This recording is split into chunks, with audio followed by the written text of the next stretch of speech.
No soy de los que se asustan fácil, menos manejando de madrugada por la Sierra de Durango, porque ya sabes cómo es esto. Si te dejas llevar por cuentos, mejor ni salgas a trabajar.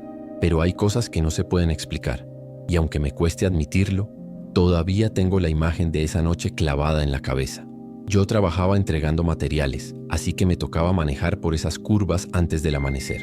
Siempre pasaba por el mismo punto cerca del kilómetro 37 y siempre, sin falta, veía a un hombre parado junto a la carretera con una linterna encendida, agitándola despacio. No tenía sentido. No era una zona de paradas, no había casetas, casas ni ranchos cerca, solo monte. Al principio pensé que era un campesino o algún mecánico pidiendo auxilio, pero cuando pasé otra vez 2 días después y lo volví a ver, con la misma ropa, la misma posición, la misma linterna en la mano, algo me picó por dentro. Lo ignoré las primeras veces, porque uno no se puede poner paranoico cada que ve una silueta, pero se convirtió en rutina. Cada vez que tomaba ese tramo a esa hora, ahí estaba él. Nunca hacía otra cosa, nunca me gritó, nunca se movía más de ese gesto.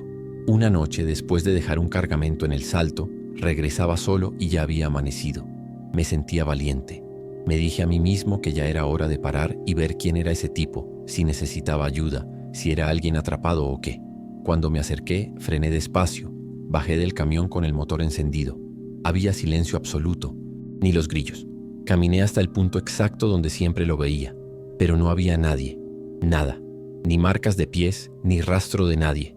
Solo maleza, piedras y neblina que empezaba a bajar por el barranco. La linterna no estaba, pero juro que había visto su luz hacía segundos. Ahí fue cuando el miedo me pegó. Y no el miedo de película, el miedo real, ese que sientes en el estómago, como si algo no estuviera bien con el aire. Lo conté al día siguiente en la base y unos colegas me dijeron que ellos también lo habían visto. Uno hasta me dijo que pensaba que era un tipo vendiendo cosas. Así que esa misma noche fuimos 3.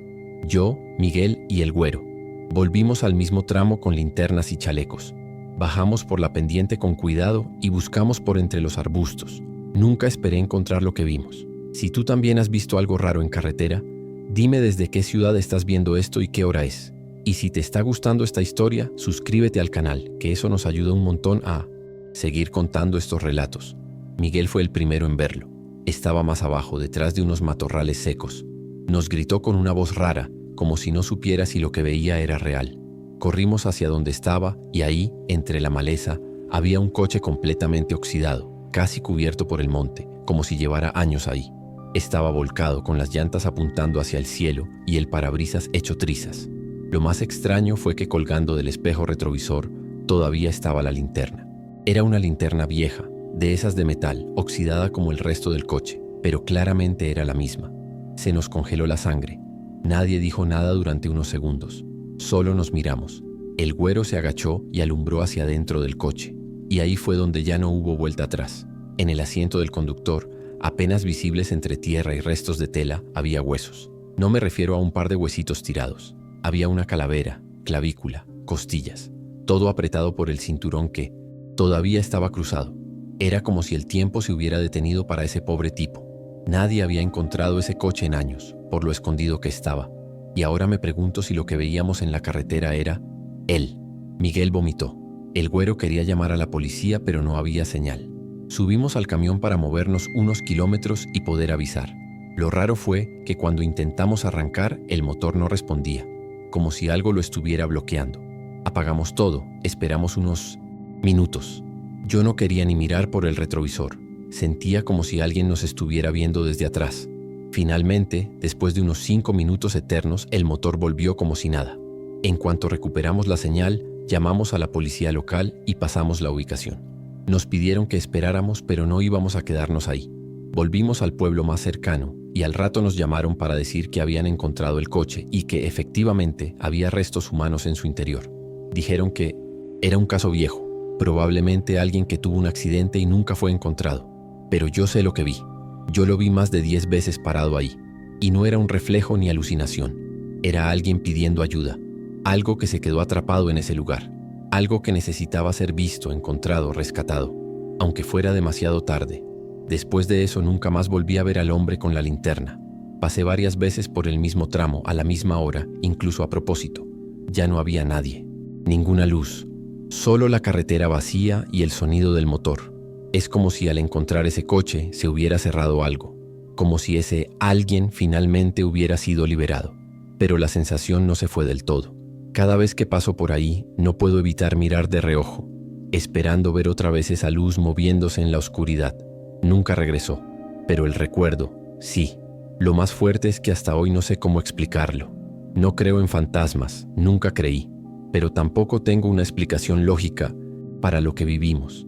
Y lo que más me pesa es pensar cuánta gente pasó por ahí, lo vio, lo ignoró y siguió su camino como si nada. ¿Y cuántos más deben estar esperando ser encontrados en medio de la nada?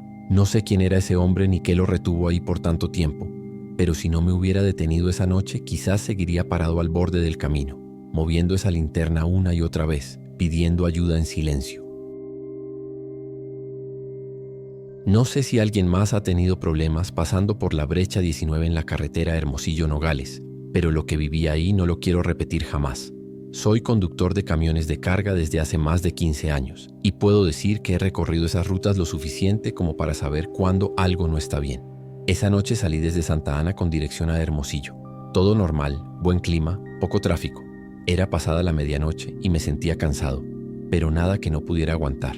Justo al acercarme al punto conocido como brecha 19, comencé a notar algo raro en los focos delanteros, como si la luz titilara un poco, apenas perceptible. Al principio pensé que era el alternador, pero el tablero no marcaba ninguna falla. Reduje la velocidad porque algo me dijo que era mejor tomarlo con calma. Fue entonces cuando la vi. Estaba parada al lado derecho del camino, justo después de una curva cerrada, de espaldas a la maleza. No se movía. Tenía los brazos cruzados, la cabeza ligeramente agachada, como si estuviera esperando algo o a alguien. Llevaba puesto un vestido claro, largo hasta los tobillos. En ese tramo no hay casas, no hay paradas, no hay nada. Me congelé. Apenas si pude parpadear mientras pasaba frente a ella. Me dieron unas ganas tontas de frenar, de ver si necesitaba ayuda, pero recordé que varios en el taller ya me habían advertido de la mujer de la brecha. Nunca presté atención, pensé que eran cuentos para asustar a los nuevos. Pero ahí estaba. No era una historia, era real. Mi piel se erizó completa, el corazón me latía en la garganta. Y fue en ese momento cuando quise pisar un poco el freno que el camión comenzó a perder potencia. Literal, como si me lo estuvieran apagando desde afuera. Las luces se fueron por un segundo y luego regresaron. El volante se puso más duro. Fue un infierno de segundos. Pasé de largo como pude, sin mirar el retrovisor.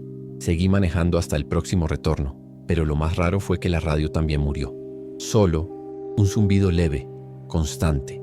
Estaba completamente solo en la carretera y sentía que no debía detenerme ahí por nada del mundo. No por miedo a un asalto o por precaución profesional.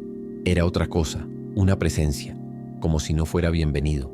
Y eso que yo ni siquiera creía en estas cosas. Pero a veces la realidad no te da opción. Te pone cara a cara con lo que siempre pensaste que era puro invento.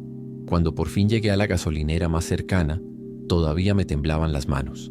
Me bajé para revisar el motor, pensando que de verdad algo se había dañado, pero todo estaba en orden. Nada olía a quemado, ni cables sueltos ni fusibles. El tipo que atendía esa noche me miró raro. Le conté lo que pasó, solo por desahogarme, y su cara cambió por completo. Me dijo que no era el primero, que varios habían llegado con los mismos síntomas. Luces que fallan, motor que pierde fuerza, sensación de estar siendo observado. Me preguntó si había visto a alguien al costado de la brecha. Solo asentí. Me ofreció un café sin que yo se lo pidiera, y después me dijo algo que me dejó frío. Ya perdimos 3 empleados por eso. 2 se fueron sin decir nada, y el otro, bueno, dijo que la había visto de cerca. Nunca volvió. No supe qué responder. Me quedé mirando el suelo, tragando saliva. No era cualquier rumor, ya era algo conocido por ellos. Incluso me dijo que tenían cámaras de seguridad apuntando a la carretera y que más de una vez habían captado una silueta justo en el punto donde yo la vi. Siempre parada, siempre con los brazos cruzados. Cuando llegué al destino final esa mañana, no podía dejar de pensar en lo que había pasado. Por curiosidad, descargué el material de la dashcam del camión para ver si había algo. Y sí, ahí estaba. Se le veía borrosa, pero definitivamente había una figura parada junto al camino. Lo que me hizo dejar de respirar por un segundo fue que aparecía también en otra toma, mucho después, como si estuviera parada más adelante, después de que ya había pasado. Eso ya no me lo pude explicar. Revisé una y otra vez el video. No tenía sentido. Lo comenté con otros colegas en el patio de carga y uno de ellos me confesó que también la había visto. Otro dijo que no vuelve a tomar esa ruta de noche. Uno más comentó que sí, que es conocida entre los traileros, pero que cada quien prefiere callarlo para no sonar loco. A veces me pregunto cuántos la han visto y simplemente no lo cuentan. Lo que sea que haya ahí, no quiere que te acerques. Se queda en ese punto, como si cuidara algo, o como si esperara a alguien que nunca llega. Desde aquella vez, evito por completo pasar por la brecha 19 de noche. Si tengo que tomar esa carretera, salgo muy temprano o espero hasta que amanezca. No es miedo, es respeto. Hay algo ahí que no pertenece a este lado. Algo que no se mueve, no habla, pero se siente. A veces pienso que es alguien que murió esperando ayuda, que quedó atrapada en ese punto exacto, congelada en el tiempo. Pero también he llegado a pensar que nunca fue humana, que su propósito no es ser encontrada sino ser evitada, como si su presencia sirviera para advertir o castigar. Nunca más revisé la dashcam después de eso. De hecho, la quité. Me negaba a seguir buscando respuestas donde no las iba a encontrar. A veces, cuando hablo con otros conductores, alguno menciona la brecha como si fuera cualquier tramo y yo simplemente bajo la cabeza. Es raro pensar que una figura callada al costado del camino pueda dejarte tan marcado, pero así fue. Aún hoy, cuando manejo de noche por otras rutas, no puedo evitar mirar con cautela a los márgenes, siempre esperando no verla de nuevo. Y hasta ahora, no ha vuelto a aparecer. Ese viaje todavía me pesa, aunque hayan pasado ya algunos años. Era un trayecto normal, uno más entre tantos que hice en mis tiempos como trailero. Me tocó recoger un contenedor refrigerado en el puerto de Veracruz y llevarlo hasta Monterrey. La carga venía sellada, con papeles en regla y todo firmado. El cliente, un tipo serio con cara de pocos amigos, me dio la orden bien clara. No lo abras por ningún motivo. No era la primera vez que me pedían algo así. Muchas veces los sellos son parte del protocolo. Así que no hice preguntas. Me pagaban bien y el viaje era largo. Solo quería terminar. La ruta hasta Coatzacoalcos transcurrió tranquila. El clima era pesado y húmedo, como siempre por esa zona. Paré a cargar combustible, revisé los neumáticos, tomé algo frío. No había señales de que ese viaje sería diferente. Lo raro comenzó justo después de pasar el puente, antes del retén. Sentí un leve golpeteo casi imperceptible, como si algo hubiera chocado desde adentro contra la pared del contenedor. Frené un poco, bajé la velocidad. Pensé que sería alguna parte suelta del sistema de refrigeración, o tal vez un desnivel del camino. Pero no, los golpes continuaban, suaves pero constantes. Me estacioné antes del retén y me bajé a revisar. No abrí nada, claro, pero me acerqué a la puerta trasera y pegué el oído. Fue ahí cuando lo escuché. Una voz muy tenue, apenas un susurro que decía algo como «por favor». Me alejé de golpe con el corazón acelerado. En ese momento ya sabía que algo andaba mal, pero también sabía que no podía simplemente abrirlo así porque sí. Así que avancé hasta el retén y se lo conté a los federales. Pensé que ellos sabrían qué hacer. Les expliqué lo que había sentido, lo que había escuchado. Uno de los oficiales me miró raro, pero el otro enseguida pidió abrir el contenedor. Cuando rompieron los sellos y abrieron las puertas, la escena fue algo que nunca voy a poder borrar. Dentro del contenedor había gente, personas, 14 para ser exacto. Estaban apretados, sudando, pálidos. Algunos apenas respiraban. 2 de ellos no se movían en absoluto. Los oficiales comenzaron a pedir ayuda por radio mientras uno intentaba dar primeros auxilios. Yo me quedé paralizado. Fue como si el mundo se apagara por un momento. Los minutos que siguieron fueron confusos. Llegó una ambulancia, después otra. Sacaron a los sobrevivientes en camillas improvisadas. Algunos apenas podían abrir los ojos. Los paramédicos les daban oxígeno mientras los oficiales intentaban armar el rompecabezas. Yo seguía ahí, sin moverme, con la mente en blanco. Sentía una mezcla de rabia, miedo y culpa, aunque no sabía bien por qué. Yo no los metí ahí. Yo solo estaba haciendo mi trabajo. Pero no dejaba de preguntarme cuánto tiempo llevaban encerrados, cuánto les faltaba para morir todos si no me hubiese detenido. Uno de los oficiales me pidió mis papeles. Otro hizo unas llamadas desde su radio. Me mantuvieron ahí por horas, respondiendo preguntas, dando mi versión. Nunca me esposaron ni me trataron mal, pero era claro que no sabían si yo era cómplice o solo un conductor más cumpliendo órdenes. Finalmente me dejaron ir, pero me pidieron que no saliera de la ciudad por si necesitaban más declaraciones. Dormí esa noche en un motel barato cerca de la central de autobuses. No concilié el sueño. Cerraba los ojos y solo veía las caras de esas personas. El sonido del por favor seguía en mi cabeza. A la mañana siguiente llamé a la empresa. Quería informarlo ocurrido contar mi parte antes de que llegara por otro lado, pero no me dieron oportunidad. Apenas dije mi nombre y me pasaron con recursos humanos. Me dijeron que ya estaban al tanto y que mi contrato quedaba cancelado, que pasarían por el camión. No hubo espacio para explicaciones, ni preguntas, ni agradecimientos. Solo un gracias por sus servicios. Me sentí sucio, como si hubiera hecho algo mal por evitar que muriera más gente. Me sentí usado, como si en realidad nunca hubiera importado más que el transporte. Desde ese día nunca más acepté un contenedor sellado. Cada vez que me ofrecían un viaje con carga refrigerada, lo rechazaba sin pensarlo. Y eso que me llegaron a ofrecer el doble. Pero no era por miedo, era por respeto. Porque ya no podía mirar un contenedor sin pensar en que tal vez había alguien ahí dentro esperando, sufriendo, tal vez muriendo. No pude quitarme esa sensación del pecho, porque esa vez yo sí escuché. Y me aterra pensar cuántos más pasaron antes que yo, sin detenerse. A veces me pregunto qué hubiera pasado si no me detenía. Si hubiera seguido como todos los demás, ignorando esos golpes suaves que apenas se oían con el motor encendido. Me atormenta pensar en eso, porque no fue una gran decisión heroica. Fue instinto, fue duda, fue incomodidad. Y gracias a eso algunos sobrevivieron, pero otros no. Y eso pesa. Hay noches en que vuelvo a escuchar ese por favor, bajito, casi como un eco enterrado en el fondo de la memoria. Es raro lo que el cuerpo recuerda, pero yo todavía puedo sentir ese golpe seco del primer puñetazo contra la pared metálica. Nunca supe qué pasó con los sobrevivientes, ni si los que murieron tenían familia esperándolos en algún lugar. La empresa nunca me contactó de nuevo, ni para culparme ni para agradecerme. Me quedé solo con el recuerdo y con una conciencia que no me permitió volver a ser el mismo. Hay viajes que uno no olvida. Hay sonidos que se te quedan incrustados como astillas. Ese fue el último contenedor sellado que acepté en mi vida. Y si pudiera retroceder el tiempo, lo volvería a hacer exactamente igual, porque al menos ahora duermo sabiendo que por una vez alguien los escuchó. Siempre trabajé en la central de abastos de Iztapalapa, turno de madrugada. En ese horario uno ya se acostumbra a ver cosas raras. Gente caminando sin rumbo, bultos moviéndose entre los andenes, animales callejeros peleando entre cajas. Nada que sorprenda a los que estamos ahí todos los días. Pero hace un tiempo empezó a correrse un rumor entre los choferes de los camiones refrigerados. Hablaban de una niña sola, parada siempre entre los pasillos de carga, justo donde se alinean los camiones de carne y pescado. Decían que aparecía a ciertas horas, callada, sin moverse. Yo no le creí al principio. Pensé que estaban inventando cosas para pasar el rato o espantar a los nuevos, pero cada vez eran más los que aseguraban haberla visto. Algunos decían que era hija de un cargador, que se quedaba ahí mientras él trabajaba. Otros afirmaban que no la habían visto moverse nunca, ni hablar, ni pedir ayuda. Solo se quedaba de pie mirando, a veces entre los remolques, a veces al fondo del andén. A mí me incomodaba el tema, pero no decía nada. Hasta que una noche, uno de los vigilantes, el Chava, decidió que iba a seguirla. Yo estaba justo entrando con el camión cuando lo vi.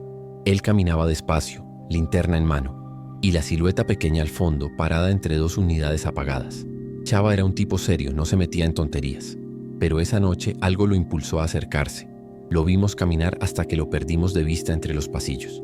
Pensamos que volvería en minutos, pero pasó media hora, luego una, y nada. No respondía por radio, no aparecía por ningún lado. Los que lo vieron irse empezaron a buscarlo por los alrededores. Otros avisaron a supervisión. Era como si se lo hubiera tragado la tierra. Reapareció cerca de las 5 de la mañana, caminando por el lado contrario de la bodega, sin su linterna, sin radio, todo sucio como si se hubiera arrastrado por tierra o basura. No decía nada, solo caminaba directo al módulo de seguridad. Pensamos que estaba desorientado, tal vez se había golpeado. Pero cuando lo sentaron y le dieron agua, empezó a murmurar una sola frase, una y otra vez. No era una niña, no era una niña. Nadie entendía nada. Parecía en shock. Lo mandaron al hospital esa misma mañana. Y desde entonces Chava no volvió a trabajar ahí. Después de eso la historia se regó como pólvora. Ya no era un chisme de pasillo. Todos hablaban del vigilante que siguió a la niña y regresó sin memoria, diciendo que no era humana. Hubo quienes se burlaron, claro. Pero los que lo vimos esa madrugada no lo tomamos a broma. Su cara no era la de alguien que inventaba cosas. Era la de alguien que había visto algo que no entendía. La empresa mandó a decir que no se hiciera alboroto, que Chava había tenido un episodio de estrés, que todo estaba bajo control. Pero nadie volvió a sentirse tranquilo en esa zona. Muchos choferes empezaron a negarse a cargar en los andenes donde supuestamente se la veía. A mí me tocó un turno ahí pocos días después. No voy a mentir, iba nervioso. Traté de mantenerme ocupado, revisando papeles, revisando las cajas, pero en un momento, sin razón, sentí un escalofrío en la nuca. No había nadie detrás. Volteé hacia los remolques y ahí, entre la luz débil de los focos de descarga, la vi, chiquita de pie con las manos al frente como si estuviera agarrando algo. No se movía, no caminaba, solo me miraba, aunque no podía ver bien su cara. Me metí de inmediato a la cabina del camión. Cerré la puerta y traté de pensar que era alguien jugando, que era una niña de verdad, pero no pude quitarme esa sensación de encima, como si hubiera hecho contacto visual con algo que no debería estar ahí. Esa noche no le dije nada a nadie. Me fui callado, pero los días siguientes otros también empezaron a decir que la habían visto. Algunos decían que estaba descalza, otros que tenía los ojos muy abiertos, sin parpadear, siempre en la misma zona, siempre cerca de los camiones refrigerados. Con el tiempo, la historia se volvió rutina. Ya nadie se atrevía a seguirla si la veía, pero tampoco hablábamos mucho del tema. Era como si hubiéramos hecho un pacto silencioso. Si la ves, ignórala. Si te mira, no la mires de vuelta. Algunos trabajadores nuevos no sabían nada y se reían cuando escuchaban las versiones, hasta que les tocaba a ellos vivirlo. Entonces bajaban la cabeza y no volvían a bromear con eso. Y yo dejé de aceptar turnos de madrugada, aunque a veces cuando paso por ahí de día me parece ver algo pequeño, quieto entre los remolques. Una vez intenté preguntarle a un supervisor viejo si había alguna historia detrás de todo esto, algo que explicara por qué esa figura aparecía siempre ahí. Me dijo casi en susurro que hace muchos años una niña desapareció en esa zona, que nadie la encontró, que su padre era cargador y que la llevaba consigo porque no tenía con quién dejarla. Un día simplemente se esfumó entre los andenes y no hubo cámaras ni testigos, pero que desde entonces algunos decían verla en los puntos más fríos del patio. Nunca supe si era verdad o si me lo dijo solo para que dejara de preguntar. Lo que sí sé es que lo que fuera que vimos no era normal. No se sentía como una niña perdida o abandonada. Era otra cosa, algo que observaba, que se quedaba ahí por alguna razón que nadie entendía, y que si alguien cruzaba esa línea invisible, como lo hizo Chava, las cosas no terminaban bien. Desde entonces aprendí que hay cosas que no vale la pena investigar, que hay presencias que es mejor respetar, aunque no sepas qué son. Yo la vi, otros también, y si tú algún día trabajas de madrugada en esa central, solo espero que no se te ocurra seguirla. Esto que voy a contar me pasó hace poco más de un año, y todavía no encuentro manera lógica de explicarlo. Soy trailero desde hace más de 2 décadas, y si algo tengo claro es que uno se acostumbra a ver de todo en carretera. Gente rara, accidentes, cosas que simplemente no hacen sentido. Pero lo que viví esa tarde camino a Aguascalientes no se parece a nada que me haya pasado antes. Había salido de León alrededor de las 5 de la tarde con buena luz y clima decente. La ruta era tranquila, ya la conocía bien. Todo parecía normal. A las afueras de la ciudad, cerca de una parada vieja que ya ni tiene nombre, vi a un joven parado al borde del camino. Tendría unos 20 y tantos, con mochila al hombro y gorra oscura. Hacía calor y no había casi tráfico, así que frené para ofrecerle aventón. Apenas se subió, noté que no hablaba mucho. Solo me dijo Aguascalientes y asentí. El tipo se sentó derecho, la mirada fija al frente. Intenté sacarle plática un par de veces, preguntándole si vivía allá, si iba a visitar a alguien, pero apenas respondía con monosílabos. Me pareció tímido o tal vez cansado. No me dio mala espina. Iba limpio, sin actitud sospechosa. Solo me incomodaba un poco que ni siquiera volteara a verme cuando hablaba. Se quedó todo el camino con la vista puesta en la carretera. No se movía, no revisaba el celular, no cambiaba de postura. Aún así, el viaje transcurrió sin incidentes. Llegamos a las afueras de Aguascalientes. Le pregunté dónde quería que lo dejara y solo señaló con el dedo una intersección. Frené. Él bajó sin decir una palabra, ni un gracias. Cerró la puerta suavemente y se fue caminando entre unas calles polvosas. Avancé unos metros más y paré para acomodar unos papeles en la cabina. Fue entonces cuando noté que mi cartera no estaba. Siempre la guardo en un compartimento lateral junto al asiento, y esta vez no estaba ahí. Revisé todo el interior, debajo del asiento entre los papeles. Nada. Me puse nervioso. Lo primero que pensé fue que el tipo se la había llevado, pero no podía asegurarlo. No lo había visto hacer nada extraño. Y ahí fue cuando recordé que tenía cámaras de seguridad internas instaladas en la cabina. Decidí revisar las grabaciones para confirmar. Me estacioné en una gasolinera antes de entrar a la ciudad y conecté el sistema de monitoreo. Las cámaras graban en bucle, así que si quería ver algo, tenía que hacerlo rápido antes de que el sistema sobreescribiera los archivos. Fui directo al momento en que el joven subió al camión, pero lo que vi me dejó seco. En la grabación yo frenaba, abría la puerta y nadie subía. No aparecía nadie en el asiento del copiloto. Nada. Avancé el video, busqué el momento en que, según mi recuerdo, hablábamos. Yo hablaba, pero en el asiento junto a mí seguía sin haber nadie. Pensé que era un error del sistema, así que revisé otra cámara, la que graba desde el espejo del centro hacia la parte trasera. Lo mismo, todo vacío. Avancé a los minutos en que ya estábamos en ruta. Yo, hablando solo, moviendo los labios, preguntando cosas, aparentemente respondiendo a silencios, pero el copiloto estaba desocupado. En todas las tomas, incluso cuando supuestamente se bajó, en la grabación solo se ve la puerta abrirse un poco y cerrarse de inmediato, como si el viento la hubiese movido. Sentí un escalofrío en todo el cuerpo. Me quedé varios minutos viendo la pantalla, como si esperara que algo cambiara, como si de pronto el tipo apareciera en alguna toma. Pero no, era como si nunca hubiera estado ahí, como si todo lo que recordaba no hubiera pasado realmente. Pero yo lo vi, recuerdo su voz, su rostro. Recuerdo perfectamente cómo señaló el lugar donde quería bajarse. No era una imaginación, no fue un sueño, fue real. Y sin embargo las cámaras decían otra cosa. Nunca me había sentido tan confundido, ni tan observado. Empecé a pensar si tal vez había subido algo más, algo que no era una persona. Me costaba mucho aceptarlo. Toda la vida me he mantenido con los pies en la tierra. Pero cuando estás en la carretera, solo, por horas, cosas como esta te quiebran. Te dejan pensando si en algún momento, sin darte cuenta, cruzaste una línea, si viste algo que no debía ser visto, o peor, si llevaste algo que no debía ser llevado. Esa noche no dormí. Me quedé en el camión revisando el material una y otra vez, y en todas las veces el resultado fue el mismo. Yo, hablando solo. Al día siguiente fui a reportar el robo en una delegación, pero no mencioné nada de lo otro. Solo dije que probablemente me la habían robado en una gasolinera. No sabía cómo explicar algo así sin que me tomaran por loco. Cancelé mis tarjetas, cambié la cerradura del compartimento del camión y seguí con mi trabajo. Pero desde entonces, cada vez que paso por esa misma carretera saliendo de León, no puedo evitar mirar a los lados, atento, siempre esperando volver a ver esa figura, esa mochila, esa gorra. Nunca lo volví a ver, pero el recuerdo es tan nítido que a veces dudo de qué fue real. Nunca recuperé la cartera, pero lo que más me inquieta no es el dinero. Es el hecho de haber compartido espacio con algo que no quedó registrado, de haber sentido una presencia que no dejó rastro. He contado esta historia a pocos y casi siempre me miran como si estuviera inventando, pero lo único que hago es relatarlo tal como lo viví.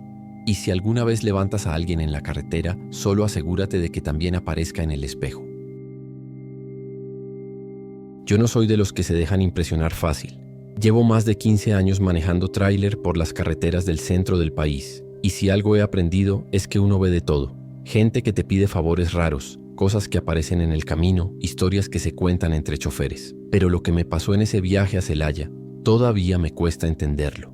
Fue en una noche tranquila, saliendo de Querétaro. Había parado en un paradero pequeño para tomar un café y estirar las piernas. Ahí fue donde se me acercó una mujer. No sé cómo describirla bien. No era joven, tampoco anciana. Tenía la cara pálida, ojerosa, el cabello recogido con un trapo y una mirada de esas que te atraviesan. Me preguntó si iba rumbo a Celaya y cuando le dije que sí, me pidió un favor. ¿Podría llevarle esto a mi hija?, dijo, extendiéndome un bulto envuelto en una manta vieja. Era pequeño, no pesaba casi nada. Yo dudé al principio como cualquiera, pero su forma de hablar me hizo decir que sí, sin pensar mucho. Me dio una dirección escrita en un pedazo de cartón y agradeció en voz muy baja. Ni siquiera se fue caminando, simplemente ya no estaba cuando volteé de nuevo. Subí al camión y dejé el bulto en el piso de la cabina, junto a la caja de herramientas. Me pareció un encargo raro, pero no el peor que me habían hecho. Apenas retomé el camino, empecé a sentir un aire más frío de lo normal en la cabina, como si hubiera dejado abierta alguna rendija. Revisé todo. Nada, pero lo dejé pasar. Media hora. Después empecé a escuchar lo que pensé que eran ruidos del motor, como un zumbido leve, un murmullo, pero no venía del motor, venía del piso, de donde estaba el paquete. Aguzé el oído y entonces escuché claro, un susurro. Me congelé, frené un poco, sin salirme de la autopista, y bajé el volumen de la radio para estar seguro. No eran voces claras, más bien como un murmullo de muchas bocas al mismo tiempo, como cuando uno escucha a niños hablando bajo el agua. Me incliné un poco sin atreverme a tocar el paquete. El sonido seguía como si viniera desde dentro del bulto. Me entró una ansiedad tremenda. Pensé en detenerme, en tirar esa cosa, pero algo me decía que no debía hacerlo. Seguí manejando con los nudillos blancos sobre el volante, mirando el camino como si eso fuera a protegerme de lo que sentía al lado de mis pies. El resto del trayecto se me hizo eterno. No volví a mirar el paquete, pero el sonido iba y venía, como si a ratos se callara y luego empezara de nuevo.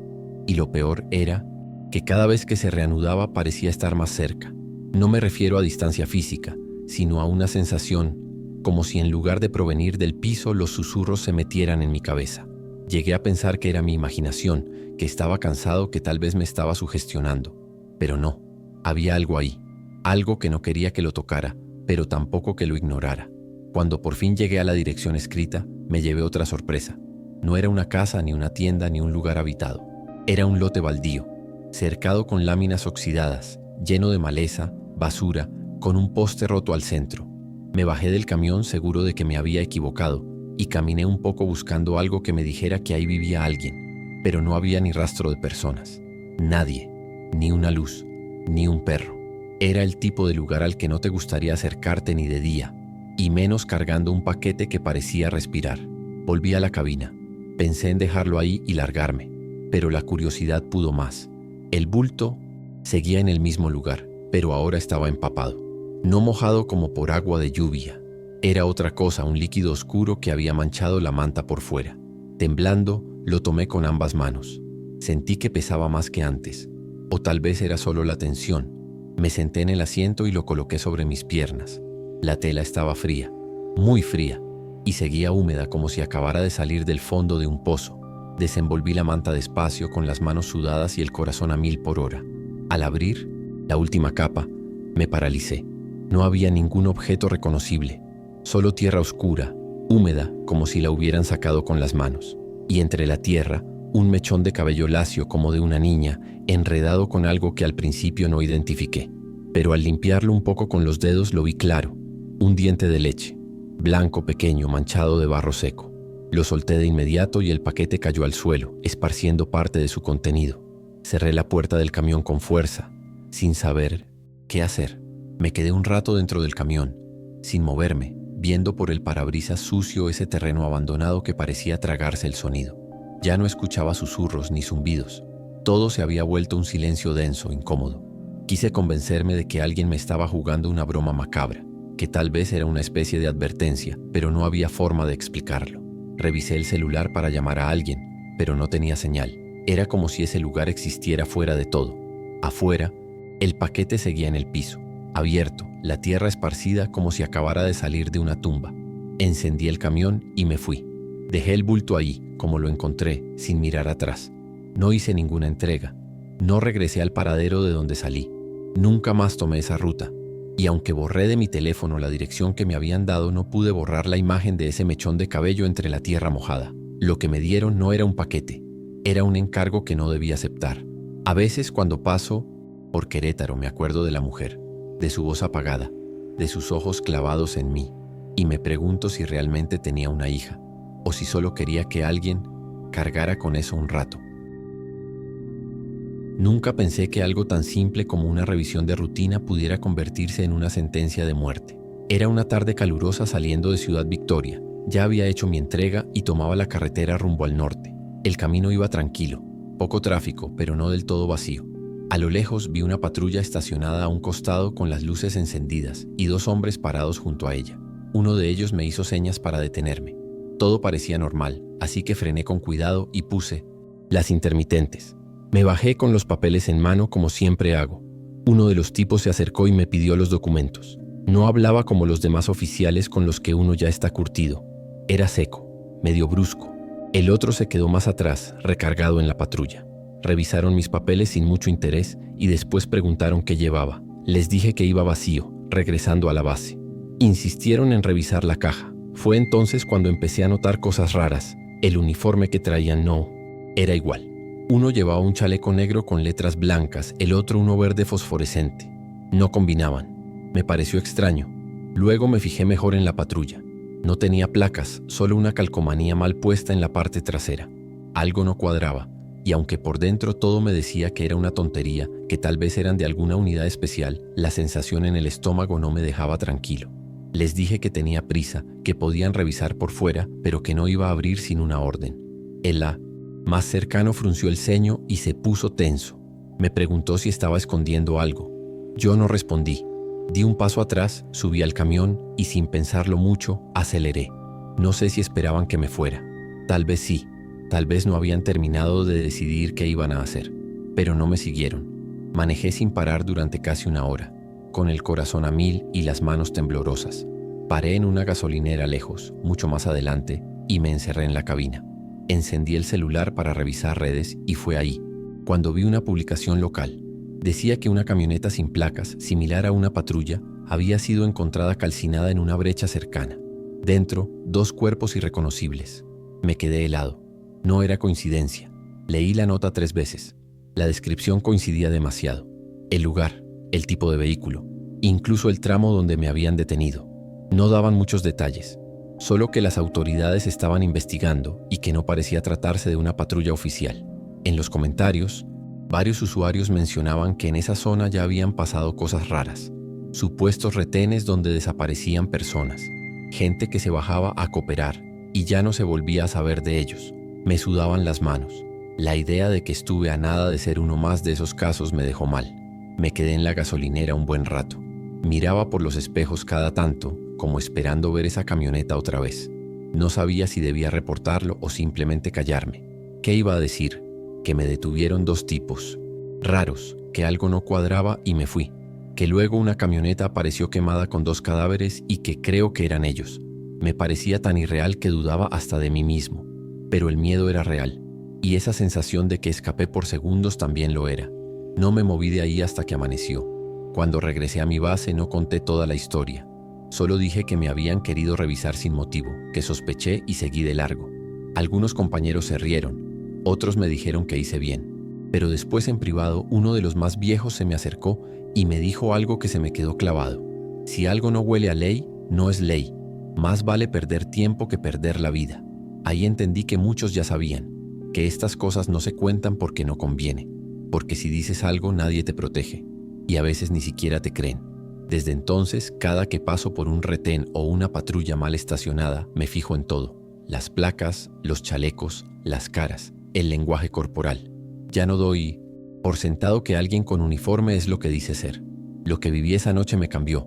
No fue solo un susto, fue una advertencia, un recordatorio de que la carretera no perdona al que confía de más, y que a veces los que parecen estar para cuidarte son los primeros que te pueden desaparecer. Nunca supe quiénes eran esos 2.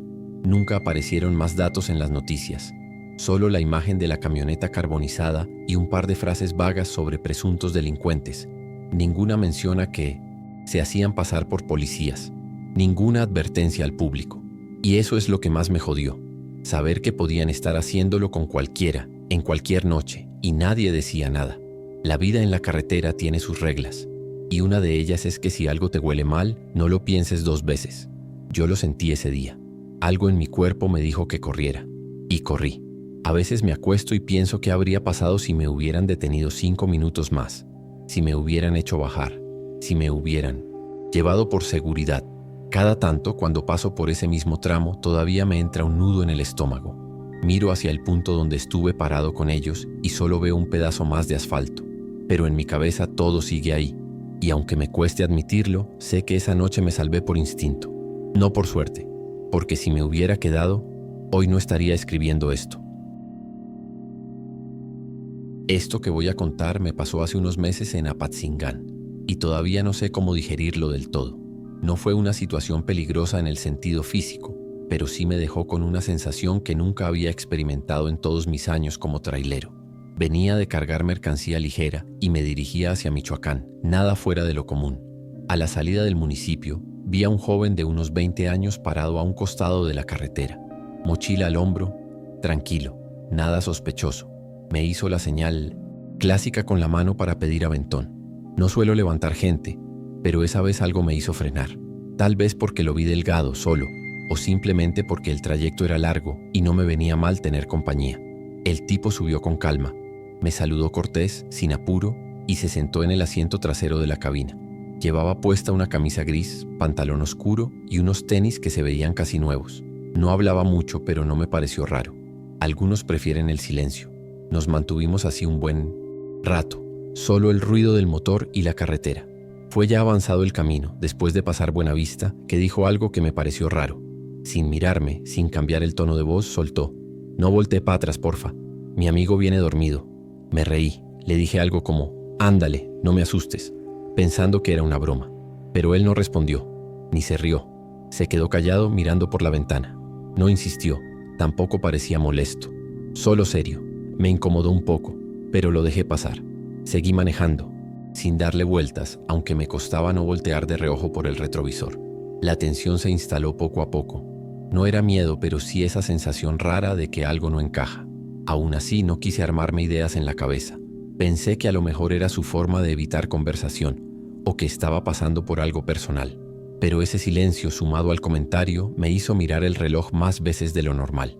Contaba los kilómetros para llegar. Finalmente, después de casi 3 horas de trayecto, me pidió que lo dejara cerca de una desviación. Paré el camión, bajó rápido, dijo gracias y se fue caminando sin voltear. Me quedé un par de minutos estacionado tomando agua y anotando el gasto de gasolina. Fue entonces cuando algo me llamó la atención. El asiento trasero donde había estado el muchacho tenía marcas, pero no solo de él. El respaldo y parte del cojín estaban ligeramente hundidos en 2 zonas distintas, como si 2 personas hubieran estado sentadas todo ese tiempo. Me acerqué, extrañado, pensando que tal vez había alguna caja o bulto mal colocado. Pero no. Había tierra húmeda, manchas pequeñas como si alguien con los pies sucios se hubiera apoyado ahí. Miré más de cerca y vi algo que me heló. Huellas. No de zapatos ni de botas. Eran huellas pequeñas, descalzas, como de un niño. Apenas marcadas pero claras. Salían desde el asiento hacia la puerta del lado derecho. La misma puerta que yo sabía que nunca abrí. Fui hasta ahí, revisé por fuera y estaba cerrada. Por todos dentro también. No había forma de que alguien la hubiera usado. Y sin embargo, ahí estaban esas huellas, terminando justo al borde, como si alguien hubiera salido caminando, atravesando la puerta cerrada. Abrí ambas puertas y revisé la parte trasera con calma, con los nervios de punta. No había nadie, claro, pero el olor a tierra mojada seguía ahí, fresco, como si lo hubieran dejado hace minutos. Me quedé parado unos segundos, sin saber si estaba viendo mal o si simplemente algo raro acababa de pasar y no tenía cómo explicarlo. No había manera de que el chavo hubiera traído a alguien más. Nunca lo vi moverse ni cargar nada. Y además, el espacio no es tan amplio como para esconder a otra persona, menos a un niño. Me subí otra vez, cerré las puertas con más fuerza de la necesaria y arranqué sin pensar mucho. El camino de regreso lo hice sin parar, sin música, sin radio, sin distracciones. Solo manejando. Esa sensación de que algo más había viajado conmigo no se me quitó. Revisé el retrovisor más de lo normal. Y por más que no viera nada, el asiento parecía ocupado, como si todavía quedara la sombra de alguien ahí. No me atreví a contárselo a nadie por un tiempo, pero desde entonces no he vuelto a recoger a nadie en la carretera. Ni por cortesía, ni por compasión. Nunca más. Tiempo después, hablando con otros choferes en un punto de descanso cerca de Zamora, alguien mencionó que en esa zona habían pasado cosas raras. Me contaron de un caso viejo de una familia que había tenido un accidente cerca de la curva donde recogía al muchacho. El más joven, un niño, había muerto al instante. Los demás sobrevivieron, pero decían que a veces se aparecía en la carretera o que lo veían en los espejos cuando iban solos. No dije nada, solo asentí y cambié de tema. Pero por dentro, todo encajó. No sé si fue el mismo, no sé si viajé con él, pero algo iba en ese asiento. Hoy, cada que limpio el camión, evito esa parte trasera. No porque crea que todavía hay algo, sino porque me dejó marcado, como si ese día se hubiera abierto algo y no estoy listo para volver a mirarlo de frente. No sé quién era ese joven, ni por qué dijo lo que dijo, pero tenía razón. Nunca debí mirar atrás, porque ahora, aunque ya no haya tierra, ni huellas, ni marcas, hay algo que no se va. Algo que, de vez en cuando, se siente en el aire, como si alguien pequeño aún estuviera ahí, dormido. Hay días en los que uno agradece estar vivo sin entender del todo por qué. A mí me tocó uno de esos saliendo de Matamoros, en un trabajo que en teoría iba a ser fácil. Me ofrecieron un buen dinero en efectivo por llevar una caja sellada hasta Torreón. Era un tipo serio, de pocas palabras. Me citó en un terreno a las afueras, metieron la caja entre dos hombres y me dijeron que no la abriera por ningún motivo. Nada de documentos, nada de GPS. Solo la dirección anotada en un papel y la frase: es importante que llegue sin problemas. No era la primera vez que me pedían discreción, y siendo sincero, en esta chamba uno aprende a no hacer demasiadas preguntas. El pago era bueno, el viaje directo. Lo pensé un poco, pero acepté. Subí al camión, aseguré la caja en la parte trasera y salí sin contratiempos. Durante las primeras horas no sentí nada raro, pero cerca de San Fernando noté que un coche gris me venía siguiendo. No aceleraba, no me rebasaba, solo mantenía la misma distancia, cambiando de carril si yo lo hacía. Al principio pensé que era coincidencia. Pasaron los kilómetros y el coche seguía ahí, sin placas, las ventanas polarizadas. Me empezó a subir un calor por la espalda que no venía del sol. Bajé un poco la velocidad. El coche también. Aceleré. Lo mismo. Ahí ya supe que no era casualidad. No sabía si querían asaltarme, secuestrarme o qué. Lo que sí sabía era que la caja no era lo que decían. Me sudaban las manos y ya no pensaba con claridad. No tenía con quién comunicarme. Solo quería quitarme esa sombra de encima. Fue entonces que vi el letrero que decía «Retén militar a 2 kilómetros». No lo pensé dos veces. Tomé el desvío de tierra directo hacia el puesto. Los soldados me hicieron señas de alto y el coche que venía detrás frenó en seco, dio vuelta en U y se largó. Me bajé como pude, con el corazón en la garganta, y les expliqué que algo raro pasaba con el cargamento. Al principio me miraron con sospecha, como si yo fuera el que traía el problema. Pero les dije que revisaran, que no sabía qué había en la caja, que me pagaron por llevarla sin abrirla. Los militares rodearon el camión. Uno de ellos subió con guantes y revisó la caja. Me pidieron abrirla, pero les dije que no tenía llave, que venía sellada. Usaron herramientas para forzarla, y cuando finalmente lo lograron, se hizo un silencio incómodo. Dentro había varios paquetes envueltos en plástico, pero no eran drogas, tampoco armas. Era algo peor. Eran materiales para fabricar una bomba. Explosivos caseros, cables, placas metálicas, una batería y hasta un temporizador. Uno de los soldados gritó algo por radio y en menos de un minuto tenía las manos en la cabeza, rodeado. Me sentaron a un lado del retén, esposado sin dejarme hablar. Les decía una y otra vez que yo no sabía lo que llevaba, que solo era un transporte. Nadie me creía. Me sentía como un criminal y al mismo tiempo como una víctima. Me revisaron el celular, buscaron llamadas, mensajes. Todo limpio. Lo único que tenía era la dirección escrita en ese pedazo de papel. Me preguntaron quién me contrató y no supe qué decir. Era la verdad. No tenía nombre, ni número, ni foto. Solo una cara que ya empezaba a borrarse en mi memoria del puro estrés. Pasaron horas. Al final un superior vino a hablar conmigo. Me explicó que entendían mi versión, que ya habían revisado mis antecedentes y mi teléfono, que parecía que de verdad no tenía idea de lo que transportaba. Pero también me advirtió: tuviste suerte de venir aquí. Si no lo hacías estarías muerto, o estaríamos recogiendo pedazos tuyos en la carretera. No supe qué contestar. Solo asentí, como si eso sirviera para que todo se borrara. Me dejaron ir después de firmar unos papeles y prometer que si recordaba algo más, debía reportarlo. Volví a casa con un nudo en el estómago. Me pasé los días siguientes revisando el teléfono, esperando algún mensaje, una llamada, lo que fuera. Pero nunca llegó nada. Nadie me volvió a buscar. El número que tenía para confirmar entrega no existía. La dirección a la que debía llevar la caja era falsa. Todo había sido una pantalla, una trampa. Me usaron como un simple vehículo. No sé si querían hacerme volar a mí o a alguien más, pero lo único claro es que si no me hubiera desviado, hoy no estaría aquí contando esto. Después de eso dejé de aceptar entregas sin saber bien quién las pedía.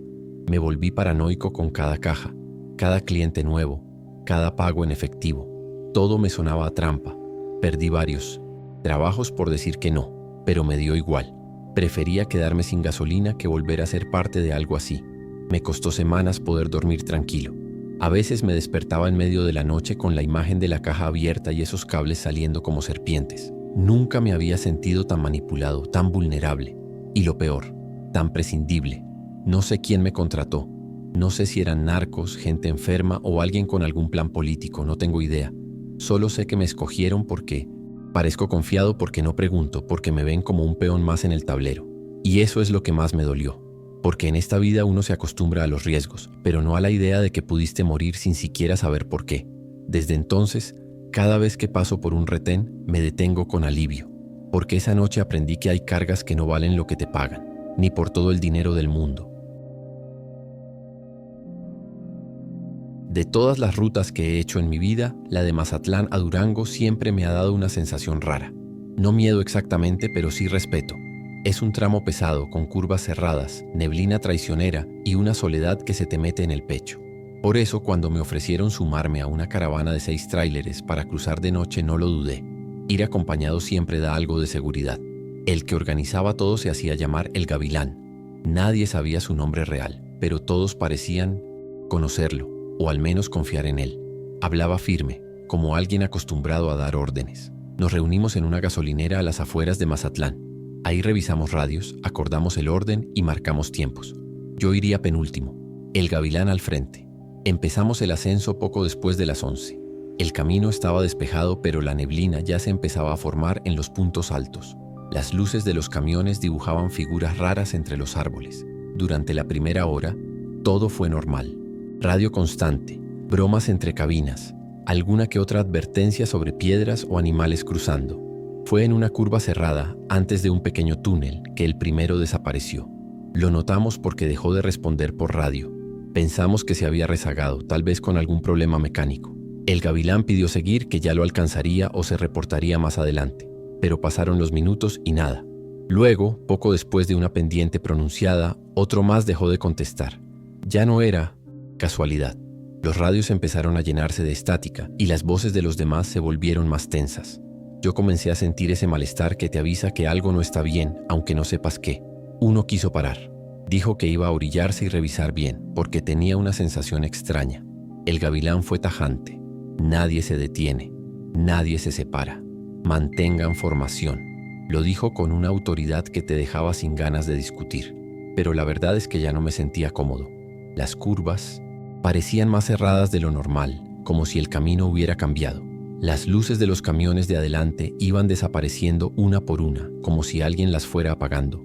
A los pocos kilómetros solo quedábamos 3, y cada vez se escuchaban menos voces en el radio. Fue cuando quedábamos solo 2 que decidí romper la formación. No lo hice por valentía, lo hice porque algo me decía que si seguía adelante no iba a llegar. El camión de adelante seguía al Gavilán, y yo ya no veía más que su silueta borrosa entre la neblina. Bajé la velocidad como si estuviera buscando algo en la cabina y en una desviación de servicio que conocía de viajes anteriores, giré de golpe y apagué las luces. Me metí entre unos árboles bajos, suficiente para quedar fuera de vista. El corazón me latía como tambor, las manos temblaban. Esperé en silencio. Durante casi media hora no escuché nada. Solo el ruido del motor apagado enfriándose, el crujido de ramas con el viento y la estática del radio.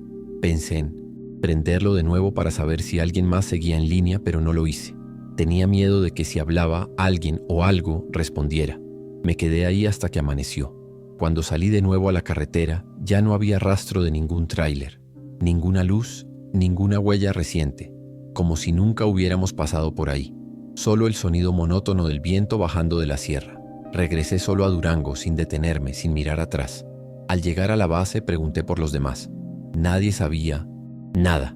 Fui al lugar donde nos habíamos reunido. Intenté preguntar por el tal Gavilán. Nadie lo conocía. Nadie recordaba haberlo visto.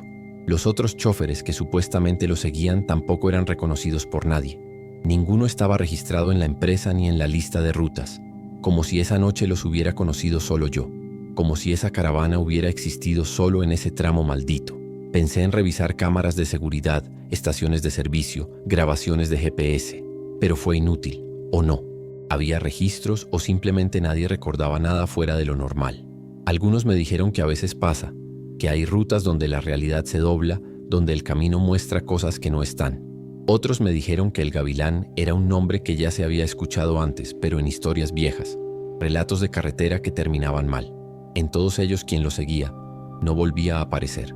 Desde esa noche dejé de tomar rutas nocturnas por esa sierra.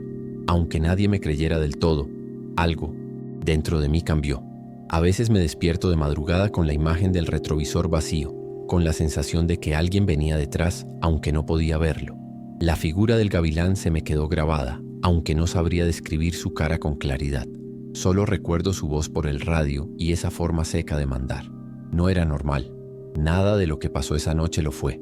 Y los demás nunca aparecieron. Hasta hoy me pregunto si los perdí por una decisión que tomé a tiempo o si simplemente me dejaron ir, porque no era mi turno. Lo único que sé es que si algún día en la carretera alguien menciona una caravana liderada por alguien que se hace llamar Gavilán, no lo sigas. No importa qué tan solo estés, ni qué tan largo sea el trayecto, porque hay caminos donde lo que desaparece no siempre es el tráiler. A veces es uno mismo.